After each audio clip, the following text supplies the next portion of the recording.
اعوذ باللہ من الشیطان الرجیم بسم اللہ الرحمن الرحیم اللہم فقہنا فی الدین۔ آج ہم پارہ نمبر 26 شروع کرنے جا رہے ہیں۔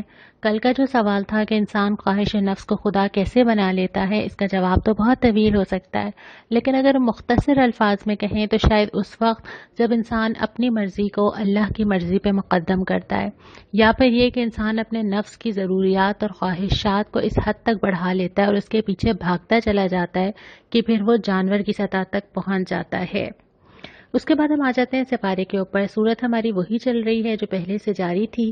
یہاں پہ پہلے ذکر ہوتا ہے 4 عقیدوں کا، تھوڑا تھوڑا ذکر آتا ہے۔ آخرت کا ذکر آتا ہے کہ ایک خاص مدت طے ہے، اس نے آنا ہے۔ پھر توحید کا ذکر آتا ہے کہ بتاؤ یہ جو تخلیق کی گئی ہیں چیزیں، اس میں اور کس کا ہاتھ ہے اگر اللہ کا نہیں ہے۔ پھر نبی کریم صلی اللہ علیہ وسلم کو وحی بھیجنے کا ذکر آتا ہے کہ یہ اللہ کی طرف سے ہے، اور پھر ایک سوال اٹھایا جاتا ہے کہ دیکھو اگر اس کتاب پہ جس پہ تم ایمان نہیں لا رہے، اگر یہ واقعی اللہ کا کلام ہوا تو تم نے سوچا ہے کہ تمہارا کیا بنے گا؟ اور پھر اللہ تعالیٰ نے ان لوگوں کو بشارت دی ہے جو ایمان کے بعد استقامت کا رویہ اختیار کرتے ہیں، اور اس استقامت کے لیے آپ کو ساری زندگی اپنے آپ پہ محنت کرنی ہوتی ہے۔ ہم یہ سمجھتے ہیں کہ ہمیں کوئی اور پکڑے گا اور ہم دین کے راستے پہ چلے جائیں گے، ہم آج فیصلہ کریں گے ساری زندگی ایسی رہیں گے، ایسا نہیں ہوگا۔ ہر روز ایک نئی آزمائش ہے، ہر گھنٹہ ایک نئی آزمائش ہے۔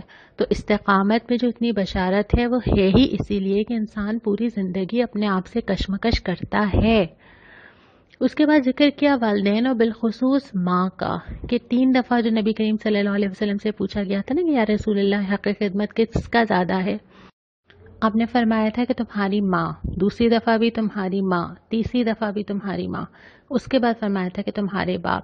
تو یہاں سے وہ وومن امپاورمنٹ شروع ہوتی ہے کہ اللہ تعالیٰ کو ماں کو بحیثیت ماں وہ ساری چیزیں دیتا ہے جس میں اولاد کے اوپر اس کا حق، اس کی رسپیکٹ، اس کے حقوق سب کچھ لازم ہو جاتا ہے، اور پھر سارے رشتوں میں وہ اسی طرح کرتا ہے نا، اس کو جا کے مانگنے نہیں پڑیں گے۔ اور اسی کی وجہ سے ہمارے معاشرے میں بھی کچھ خوبصورت روایات ہیں۔ اگر میں کہیں باہر شاپنگ پہ جاؤں اور میرے پاس بہت سارا سامان ہو اور میرا بیٹا ساتھ ہو، یہ ممکن نہیں ہے کہ وہ لپک کے مجھ سے سامان نہ لے لے۔ اگر میں پبلک ٹرانسپورٹ میں سفر کروں تو یہ ممکن نہیں ہے کہ میرا بیٹا مجھے کھڑا رہنے دے اور خود بیٹھ جائے نا۔ تو یہ ساری چیزیں جو ہیں اگر اسلام پہ صحیح سے عمل ہو رہا ہوتا تو خواتین کے یہ حقوق غصب نہیں ہوتے، اور جہاں پہ اگر ہوتے بھی ہیں تو اس کی وجہ اسلام سے دوری ہے، چاہے وہ اسلام کے نام پہ ہی کیے جاتے ہوں۔ اس کے بعد رویوں کا ذکر ہے۔ قرآن کا یہ حسن اسلوب ہے کہ وہ اکثر جگہ ہمیں دونوں چیزیں کمپیریزن کر کے دکھاتا ہے۔ تو اس کے بعد فرمایا ایک دعا سکھائی گئی ہے، اور اس دعا کے ذریعے سکھانا یہ مقصد ہے کہ انسان کو اللہ تعالیٰ سے کیا مانگنا چاہیے، اللہ سے توفیق مانگنی چاہیے۔ جو بھی کام میں کرنے جا رہی ہوں نا، میں نے جو کل آپ سے بات کی تھی کہ آپ اللہ تعالیٰ سے دعا کریں، آپ عزم کریں، تو توفیق اللہ تعالیٰ سے مانگنی چاہیے کہ اے اللہ جس طرح آپ نے مجھے ابھی توفیق دی ہے نا، قرآن سے جوڑا ہوا ہے، اللہ تعالیٰ مجھے توفیق دیجیے کہ میں آئندہ بھی اس کو لے کے چلوں، رمضان کے بعد بھی میرا روٹین ایسا ہی رہے۔ اس دعا میں بھی اسلام اور توبہ کا اقرار کیا جاتا ہے کہ اللہ میں آپ پہ ایمان لائی ہوں، مسلم ہوں، میں توبہ کرنا چاہتی ہوں، پلٹنا چاہتی ہوں، آپ مجھے توفیق دیجئے کہ میں بہت شکر کروں۔ شکر یہی ہوتا ہے کہ اللہ کی نعمت کا اقرار کروں، میں نیک عمل کروں، اللہ کی توفیق کے بغیر یہ ممکن نہیں ہوتا نا۔ اور پھر اپنی اولاد کی نیکی کے لیے دعا۔ پھر اللہ تعالیٰ فرماتا ہے کہ اللہ تعالیٰ ان لوگوں کے اعمال قبول کرے گا، برائیوں سے درگزر کرے گا اور ان کو جنت میں جگہ دے گا۔ پھر ذکر آتا ہے عاد کے بھائی یعنی حضرت ہود علیہ السلام کا قوم کو خبردار کرنا، قوم کا نہ ماننا، عذاب کا شکار ہونا، اور پھر جنوں کے گروہ کا قرآن سننا۔ نبی کریم صلی اللہ علیہ وسلم انسانوں اور جنوں دونوں کے لیے مبعوث کیے گئے تھے، اور جن نبی کریم صلی اللہ علیہ وسلم کے پاس آتے اور قرآن سنتے تھے اور ایمان لاتے بھی تھے۔ اس کے بعد نبی کریم صلی اللہ علیہ وسلم کو صبر کی تلقین کی گئی ہے کہ آپ جلدی نہ کیجیے، جو کچھ ہے سامنے آ جائے گا۔ اس کے بعد سورہ محمد شروع ہوتی ہے اور دوسرا ربع بھی شروع ہو جاتا ہے۔ یہ مدنی صورت ہے۔ جن لوگوں نے کفر کیا اور اللہ کے راستے سے روکا، اللہ تعالیٰ کو ان کے اعمال نہیں چاہیے، وہ سب ضائع ہو جائیں گے۔ لیکن جو لوگ ایمان لائے، نیک عمل کیا، قرآن پہ عمل کرتے رہے، ہاں ان سے وعدہ ہے کہ اللہ تعالیٰ سارے گناہ بھی معاف کرے گا، آگے کے لیے بھی آسانی کرے گا، زندگی بھی سنوارے گا۔ پھر ہر گروہ کو مخاطب کر کے الگ الگ ہدایات ہیں۔ مسلمانوں سے فرمایا گیا کہ دیکھو کفار سامنے آئے، اس وقت نرمی نہیں چاہیے، طاقت کچھ لو، اس کے بعد بے شک قیدیوں کے ساتھ مہربانی کا معاملہ کرو۔ اور پھر یہ کہ یہ جو حالات آتے ہیں نا، اس میں سب ایک دوسرے کے لیے آزمائش ہوتے ہیں، اور اس کے بعد پھر شہید کے اجر کا ذکر کیا ہے کہ اللہ اس کو بہت سارا اجر دے گا، اور یہ فرمایا کہ تم اللہ کی مدد کرو، اللہ تمہاری مدد کرے گا۔ اللہ کی مدد ہم کیا کریں گے، لیکن اللہ تعالیٰ ہر جگہ اپنے دین کی مدد کو اللہ کی مدد قرار دیتا ہے۔ اس کے بعد فرمایا کہ جو کفار ہیں یہ اللہ کی تائید سے محروم رہیں گے اور بہت ہی برا انجام ہے جو یہ آگے دیکھیں گے۔ منافقین کا ذکر کیا، بہت اچھی باتیں، زبان کے بہت اچھے، لیکن ان کی بدنیتی کی وجہ سے اللہ تعالیٰ ان کا کوئی عمل قبول نہیں کرے گا، اور پھر اللہ تعالیٰ کی ان پہ لعنت بھی ہے۔ یعنی اللہ تعالیٰ نے کفار کے لیے اتنا سخت استعمال نہیں کیا لفظ جتنا منافقین کے لیے کیا ہے، کہ جھوٹی توقع لگا کے بیٹھے ہیں۔ کیا سمجھتے ہیں یہ؟ کیا یہ سمجھتے ہیں اللہ کو دھوکہ دے دیں گے؟ کیا یہ سمجھتے ہیں کہ اس طرح یہ جنت حاصل کر لیں گے؟ کیا یہ سمجھتے ہیں کہ اہل ایمان کے ساتھ فساد کرنے میں یا اہل ایمان کو لڑوانے میں یا اہل ایمان کے اندر پھوٹ ڈالنے میں کامیاب ہو گئے؟ کیا سمجھتے ہیں یہ نا؟ اور اس کے بعد پھر فرمایا دوبارہ مسلمانوں سے کہ دیکھو ہم تمہیں ضرور آزمائیں گے۔ یہ ہم نے پہلے بھی پڑھا تھا کہ اللہ ایسے نہیں رہنے دے گا ہمیں۔ اور پھر اللہ اور رسول کی اطاعت کرو اور کمزوری کا اظہار نہ کرو۔ جب دین کے مقابلے پہ کوئی آ جائے، جب جنگ کا موقع ہو، اس وقت کوئی ڈائلاگ اور کمپرومائز نہیں ہوگا اپنی طاقت دکھانے کے بعد میں بے شک اس کا راستہ ہے، لیکن اگر کوئی سامنے والا مقابلے پہ ہے تو اس وقت یہ نہیں کیا جائے گا۔ پھر تسلی دی کہ تم ہی غالب رہو گے، ہم نے پہلے بھی پڑھا تھا، بشرطے کہ تم مومن ہو۔ اور پھر انفاق کا ذکر کیا ہے کہ اللہ تمہیں اتنی آزمائش میں نہیں ڈالتا کہ جو تم اٹھا نہ سکو۔ اگر اللہ یہ کہتا سارا کا سارا مال دے دو تو کیا کرتے؟ یہ ہم سب کے لیے بھی ویسے ہی سوال ہے۔ اس کے بعد سورہ فتح شروع ہوتی ہے، اور یہ سورت اس وقت ہے جب نبی کریم صلی اللہ علیہ وسلم نے خواب میں دیکھا کہ آپ عمرہ کرنے جا رہے ہیں اور مدینہ سے آپ مکہ روانہ ہوئے۔ حالانکہ اسی مکہ سے ہجرت کرنے پہ مجبور ہوئے تھے، لیکن وہاں تک پہنچے، مدینہ کے پاس رکے، وہاں جا کے اندر داخل ہونے سے پہلے پڑاؤ ڈالا، اور یہ لگ رہا تھا کہ کفار اندر نہیں جانے دیں گے۔ گفت و شنید کا سلسلہ جاری تھا۔ نبی کریم صلی اللہ علیہ وسلم نے حضرت عثمان کو بھیجا، آپ گئے، لیکن پھر واپس نہیں آئے، تو یہ گمان ہوا کہ شاید ان کو قتل کر دیا گیا ہے، جبکہ کفار نے ان کو روک لیا تھا۔ پھر نبی کریم صلی اللہ علیہ وسلم نے مسلمانوں سے بیعت لی کہ ہم عثمان کے قتل کا بدلہ لیں گے، جسے بیعت رضوان کہا جاتا ہے۔ لیکن پھر حضرت عثمان واپس آئے، اور اس کے بعد پھر کفار کی طرف سے بھی کچھ لوگ آئے اور ایک معاہدہ کیا گیا جسے صلح حدیبیہ کہا جاتا ہے۔ اس معاہدے کی روح سے مسلمانوں کو ایک بہت طویل عرصہ امن کا ملا، جس میں وہ اس بات کے پابند تھے کہ کوئی کسی دوسرے پہ حملہ نہیں کرے گا، اور اگلے سال مسلمان دوبارہ عمرہ کرنے جائیں گے، اور بہت ساری اس کے اندر شرائط طے ہوئی تھیں جس میں اسلام بہت تیزی کے ساتھ پھیلا تھا۔ اس کو اس صورت میں کھلی فتح کہا گیا ہے، حالانکہ بظاہر فتح کا کوئی آثار ہے نہیں، اور مسلمانوں کو واپس جانا پڑا ہے۔ عمرہ کرنے کے لیے بھی اتنی عقیدت، اتنی محبت اپنے شہر سے تھی، واپس آئے تھے، لیکن احرام کھول کے واپس جا رہے ہیں کہ اگلے سال آنا۔ لیکن اللہ تعالیٰ کہہ رہے ہیں کہ ہم نے تمہیں فتح دی۔ حضرت عمر بھی حیران ہوئے تھے کہ یا رسول اللہ کیا یہ فتح ہے؟ آپ نے فرمایا تھا ہاں، لیکن وہ فتح پھر آہستہ آہستہ نظر آئی۔ تو ہوتا یہی ہے، ہم نے سورہ کہف میں پڑھا تھا کہ ہر طرح کے حالات میں ہم دیکھتے ہیں آج، اور 10 سال بعد ہمیں پتہ چلتا ہے کہ اللہ تعالیٰ ہمیں کہاں اور کیسے لے جا رہا تھا اور کن چیزوں کے لیے تیار کر رہا تھا۔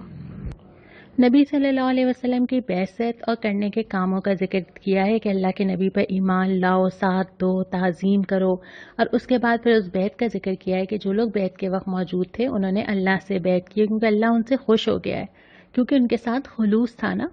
اور اس کے بعد پھر فرمایا کہ اللہ نے تمہیں 3 چیزیں دینے کا وعدہ کیا ہے، ایک تو سکینت کہ سکون، اور ایک فتح جو کہ عنقریب خیبر میں حاصل ہوئی، اور ایک مال غنیمت جو خیبر کی فتح کے بعد جو مال غنیمت تھا نبی کریم صلی اللہ علیہ وسلم نے بیعت رضوان میں شریک صحابہ میں تقسیم کیا تھا۔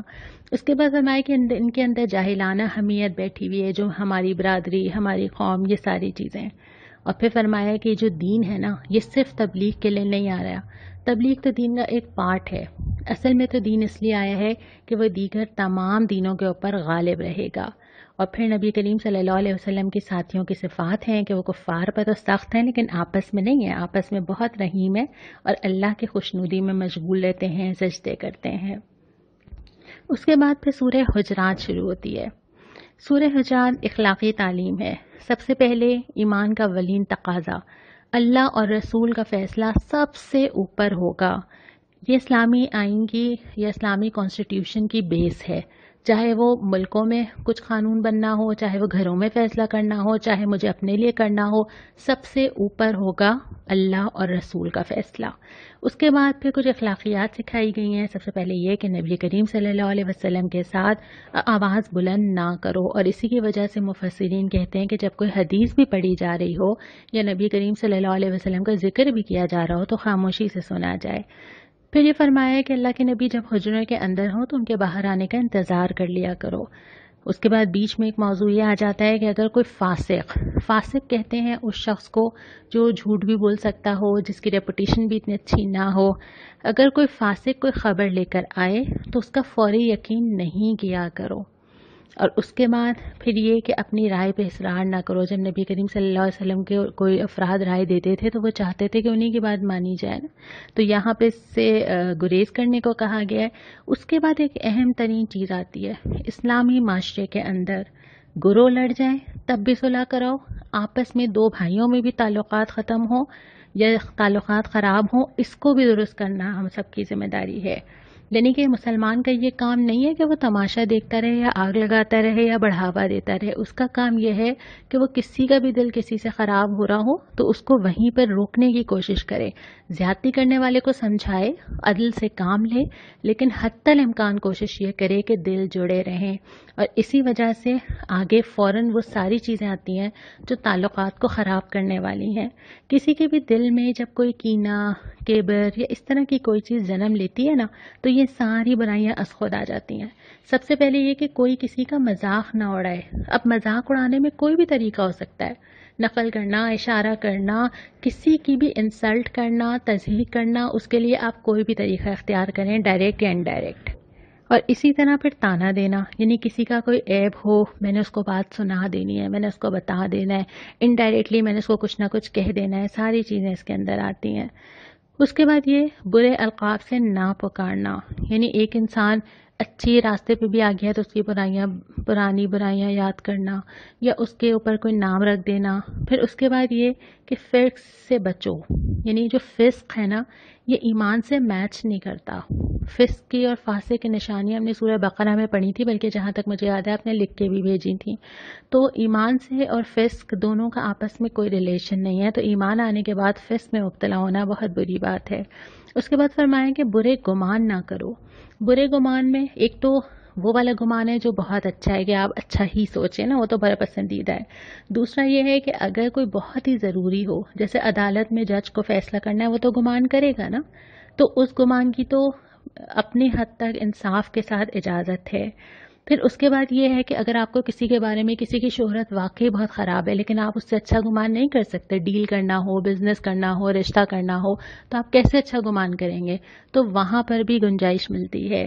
لیکن وہ والی چیزیں جس میں مجھے کچھ نہیں پتا، میں نہیں جانتی کسی کے بارے میں ازیوم کر لیتی ہوں، اور وہ والی چیزیں جو میرے سامنے کھلی ہوئی نہیں ہے اور میں سوچتی ہوں کہ اچھا یہ ہوا ہوگا اور یہ ہوا ہوگا، اس نے یہ سوچا ہوگا اور اس نے یہ کہا ہوگا، اس بات کا یہ مطلب ہوگا، اچھا کسی نے اچھا کیا ہے تو اس کا کیا مقصد ہوگا، اور یہ پوری چین میرے دماغ میں چل رہی ہوتی ہے، جو چیزیں مجھے پتہ نہیں ہوتی اور جو چیزیں کنفرم نہیں ہوتی، میں خود ہی کڑیاں جوڑ کے کیس بناتی ہوں، اس کی کوئی گنجائش نہیں ہے۔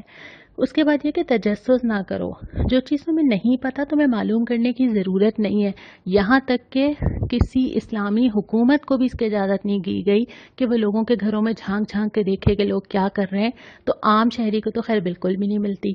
دوسری بات یہ ہے کہ ایک مسلمان دوسرے مسلمان کا چوکیدار نہیں ہے، یہ ہماری ذمہ داری نہیں ہے کہ ہمیں سب کچھ معلوم ہو۔ اور تیسری بات یہ کہ کسی کے گھر میں کیا ہو رہا ہے پوچھنا، سوال کرنا، جا کے خبر لینا، کسی تیسرے آدمی سے پوچھنا، ان سب کی کوئی گنجائش نہیں ہے۔ پھر آخری چیز یہ کہ غیبت نہ کرنا، انتہائی شدت کے ساتھ ذکر ہے کہ جیسے تم اپنے مرے ہوئے بھائی کا گوشت کھاؤ، اور غیبت سے بھی صرف وہی چیزیں مستثنیٰ ہے، جیسے اگر کوئی مظلوم ہے اور وہ عدالت میں جا کے ظالم کی شکایت کرتا ہے، یہ غیبت تو جائز ہے۔ یا اگر کوئی ایسا مشورہ ہے، مثال کے طور پہ میں کسی سے پوچھوں کہ میں نے فلانا کے ساتھ کاروبار کرنا ہے، آپ کی کیا رائے ہے، تو اگر رائے چھپائی جائے گی تو یہ اس سے بڑی برائی ہو جائے گی۔ یا یہ کہ اگر کوئی رشتہ طے ہونا ہے اور معلومات کی جا رہی ہوں، ایسے موقع پہ ٹھیک رائے دینا ٹھیک ہے، لیکن اس کے علاوہ غیبت کی کوئی گنجائش نہیں ملتی۔ یہ جو چھوٹی چیزیں نا، یہ دن میں ہم پتہ نہیں کتنی دفعہ کرتے ہیں،